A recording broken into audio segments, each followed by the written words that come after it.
जय हिंद बच्चों। तो हम आपके लिए अर्धवार्षिक परीक्षा 2024-25 के लिए विषय भौतिक विज्ञान का कक्षा 11 का प्रश्न पत्र लेकर आए हैं। यानी कि हम लोग class 11th physics half yearly question paper 2024-25 को सॉल्व करने वाले हैं। ये जितने भी क्वेश्चंस हैं आपके हाफ ईयरली एग्जाम 2024-25 के लिए इम्पॉर्टेंट हैं। तो आप लोग इन क्वेश्चंस को एक बार जरूर एग्जाम से पहले देखकर जाना। ये क्वेश्चन पेपर आपकी एग्जाम में आपकी बहुत मदद करेगा। तो आप लोग इस क्वेश्चन पेपर को जरूर देखकर जाइएगा। साथ में हमने आप लोगों के लिए व्हाट्सएप ग्रुप और टेलीग्राम ग्रुप बनाया हुआ है। उसकी लिंक आपको डिस्क्रिप्शन में मिल जाएगी, तो उसे आप लोग जरूर ज्वाइन कर लीजिएगा। ज्वाइन क्यों करना है? क्योंकि वहां पर आपको पीडीएफ नोट्स वगैरह प्रोवाइड हम आसानी से आपको कर सकेंगे। तो आप लोग उसे जरूर ज्वाइन कर लीजिएगा। यहाँ पर सबसे पहले हमारे ऑब्जेक्टिव क्वेश्चंस आते हैं। तो सबसे पहले हम लोग ऑब्जेक्टिव क्वेश्चंस को देखेंगे, इसके बाद हम लोग रिटन क्वेश्चंस की ओर चलेंगे। उससे पहले आप वीडियो को लाइक कर दीजिए और चैनल को भी सब्सक्राइब कर लीजिए। तो यहाँ पर सबसे पहला हमारा क्वेश्चन आता है, द्रव्यमान ऊर्जा की तुल्यता को व्यक्त करने वाला समीकरण है।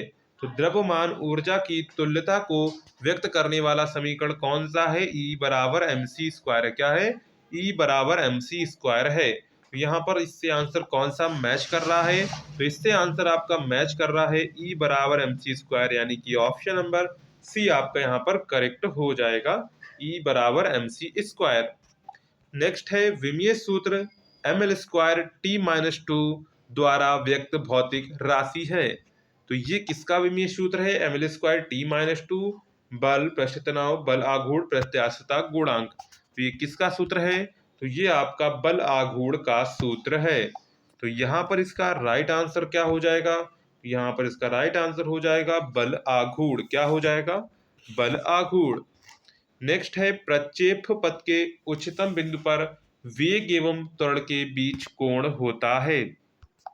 तो प्रक्षेप पथ के उच्चतम बिंदु पर वेग एवं त्वरण के बीच कोण कितना होता है? 90 डिग्री होता है। कितना होता है? 90 डिग्री होता है।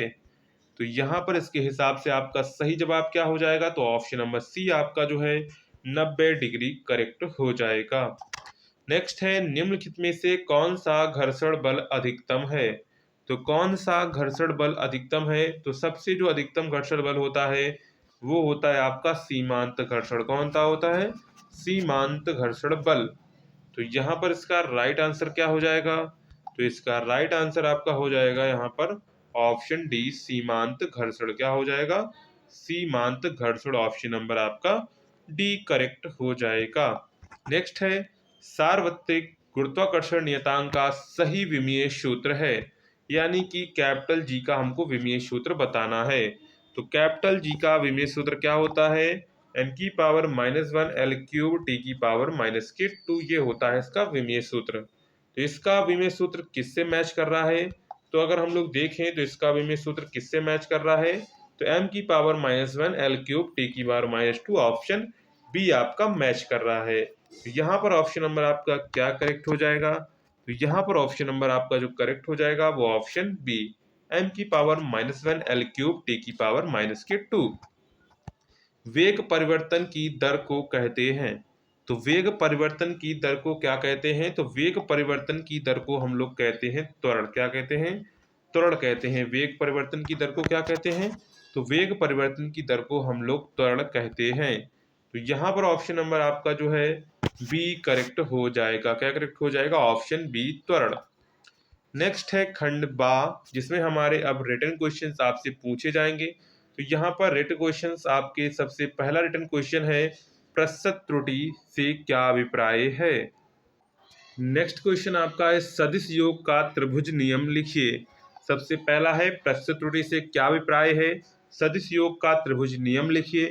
तीसरा है प्रक्षेप गति किसे कहते हैं? इसके कुछ उदाहरण आपको देने हैं। नेक्स्ट है एक आयताकार समपटल का द्रव्यमान केंद्र कहाँ होता है? गुरुत्वाकर्षण बल की दो विशेषताएं लिखिए। दो संपर्क तलों के बीच घर्षण गुणांक आपका यहाँ पर दिया गया है 1/√3 है। तो उनके बीच घर्षण कोण क्या है? तो उनके बीच यहाँ पर घर्षण कोण कितना निकलेगा? 30 डिग्री निकलेगा। कितना निकलेगा? 30 डिग्री निकलेगा। तो यहाँ पर इसका जो आंसर है वो हमने आपको बता दिया है कितना निकलेगा। तो इसका आंसर निकलेगा 30 डिग्री। कितना निकलेगा? 30 डिग्री जो है कर्षण कोण होगा। इसके बाद खंडशा आता है। तो खंडशा में क्या आपसे पूछा गया है? चलती रेलगाड़ी से अचानक उतरने पर यात्री आगे की ओर क्यों गिर पड़ते हैं, ये आपको बताना है। नेक्स्ट है अभिकेंद्र बल से क्या अभिप्राय है? अभिकेंद्र बल के दो उदाहरण दीजिए। नेक्स्ट है 10 किलोग्राम के किसी पिंड का संवेग 10 किग्रा मीटर प्रति सेकंड है, तो पिंड की गतिज ऊर्जा ज्ञात कीजिए। तो यहाँ पर पिंड की जो गतिज ऊर्जा निकल कर आएगी वो कितनी आएगी? तो वो आपकी निकल कर आएगी 500 जूल। कितनी निकल कर आएगी? 500 जूल निकल कर आएगी। तो पिंड की गतिज ऊर्जा कितनी निकल कर आएगी? तो पिंड की गतिज ऊर्जा आएगी 500 जूल। कितनी आएगी? 500 जूल। नेक्स्ट है पृथ्वी तल से किस ऊंचाई पर जी का मान वही है जो 100 किलोमीटर गहरी खान में है।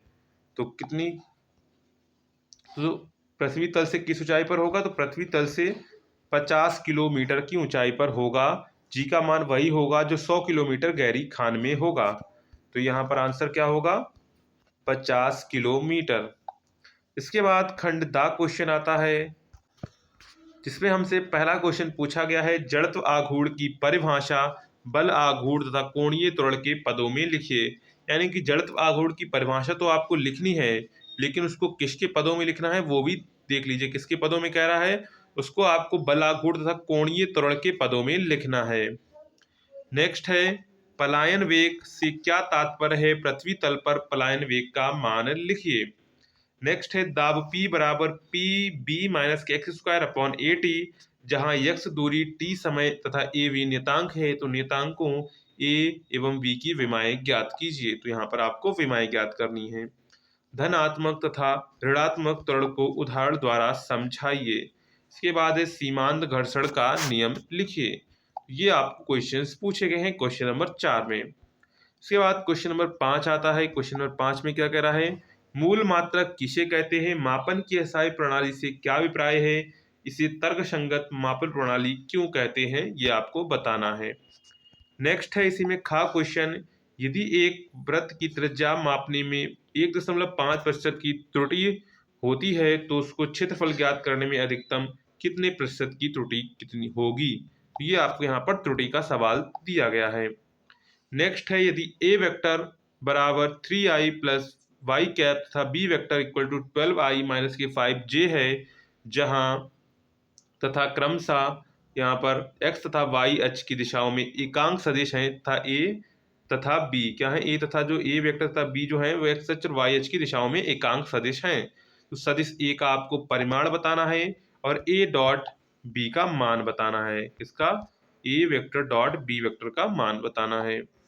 इसके बाद इसी में घा क्वेश्चन आ जाता है, सिद्ध कीजिए कि कोणीय संवेग के परिवर्तन का समय दर जो है लगाए गए बल आघूर्ण के बराबर होती है। नेक्स्ट है और लास्ट क्वेश्चन है इसका, गुरुत्वीय विभव की परिभाषा दीजिए। यहाँ पर कर लेंगे गुरुत्वीय विभव, यहाँ पर गा की जगह वा कर लेंगे, मिसप्रिंट हो गया है। बिंदु द्रव्यमान m के कारण r दूरी पर गुरुत्वीय विभव का व्यंजक ज्ञात कीजिए। खंड यहाँ पर या दिया गया है, तो खंड या में आपको क्वेश्चन नंबर 6 से है, यदि चंद्रमा के तल पर गुरुत्वीय त्वरण पृथ्वी के गुरुत्वीय त्वरण का हो, चंद्रमा की त्रिज्या पृथ्वी की त्रिज्या की 4 गुना हो, तो चंद्रमा तथा पृथ्वी के द्रव्यमानों का अनुपात ज्ञात कीजिए। तो यहाँ पर क्या है? चंद्रमा के तल पर जो है गुरुत्वीय त्वरण पृथ्वी के गुरुत्वीय त्वरण का यहाँ पर आप लोग कर लेंगे, कितना कर लेंगे? 5 गुना हो। कितना कर लेंगे? 5 गुना हो। क्या कर लेंगे? 5 गुना हो। यहाँ पर इसको हटा के यहाँ पर कर लेंगे 5 गुना हो, तथा चंद्रमा की त्रिज्या पृथ्वी की त्रिज्या की 4 गुनी हो। क्या हो? 4 गुनी हो। क्या हो? 4 गुनी हो। तो चंद्रमा तथा पृथ्वी के द्रव्यमानों का अनुपात आपको यहाँ पर ज्ञात करना है। तो आपको यहाँ पर पूछा गया है चंद्रमा तथा पृथ्वी के द्रव्यमानों का आपको यहाँ पर अनुपात ज्ञात करना है। इसके बाद अथवा आपको दिया गया है कोणीय संवेग संरक्षण का नियम क्या है, इसकी किसी एक उदाहरण की सहायता से समझाए। यानी कोणीय संवेग संरक्षण का नियम क्या है, इसको आपको किसी एक उदाहरण से समझाना है। क्वेश्चन नंबर 7 है, प्रत्यास्थ स्थितिज ऊर्जा से क्या तात्पर्य है? किसी खींचे स्प्रिंग की प्रत्यास्थ स्थितिज ऊर्जा के लिए व्यंजक प्राप्त कीजिए। अथवा अभिकेंद्र त्वरण के लिए व्यंजक प्राप्त कीजिए। इस त्वरण को उत्पन्न करने वाले बल की दिशा क्या होती है, ये आपको बताना है। इसके बाद क्वेश्चन नंबर 7 है, दो सदिश ए तथा बी के योग तथा अंतर परस्पर लंबवत है, तो सिद्ध कीजिए कि दोनों सदिश ए और बी परिमाण में बराबर हैं। नेक्स्ट है, अथवा न्यूटन के गति विषयक द्वितीय नियम से प्राप्त कुछ निष्कर्षों को स्पष्ट कीजिए। यानी कि न्यूटन का जो गति विषयक द्वितीय नियम था उससे कुछ निष्कर्ष निकले थे, वो आपको यहाँ पर स्पष्ट करने हैं। नेक्स्ट है, कृत्रिम उपग्रह के अंदर भारहीनता की अवस्था का विस्तार से समझाइए। यानी कि अवस्था को विस्तार से समझाइए। अथवा पृथ्वी तल से 3200 किलोमीटर की ऊंचाई पर जाने पर गुरुत्वीय त्वरण कितना रह जाएगा? पृथ्वी तल पर गुरुत्वीय त्वरण जो है 9.8 मीटर प्रति सेकंड स्क्वायर है। आर ई का मान यानी कि त्रिज्या आपको अर्थ की दे दी गई है, तो यहाँ पर इसका राइट आंसर कितना होगा? 4.35 मीटर प्रति सेकंड स्क्वायर। तो इस प्रकार आपका क्लास 11 का फिजिक्स का हाफ ईयरली क्वेश्चन पेपर हो जाता है। तो ये क्वेश्चन पेपर आपकी एग्जाम के लिए वेरी इंपॉर्टेंट है। यहाँ पर सही कर लेंगे गुरुत्वीय त्वरण 5 गुना हो और पृथ्वी की त्रिज्या 4 गुना हो, तो चंद्रमा तथा पृथ्वी के द्रव्यमानों का आपको अनुपात बताना है। तो चलिए, इस प्रकार आप लोग क्लास 11 का आपका हाफ ईयरली फिजिक्स का क्वेश्चन पेपर हो जाता है। अगर आपको वीडियो पसंद आया हो तो वीडियो को लाइक, चैनल को सब्सक्राइब करना ना भूलिएगा। मिलते हैं नेक्स्ट वीडियो में, तब तक के लिए जय हिंद।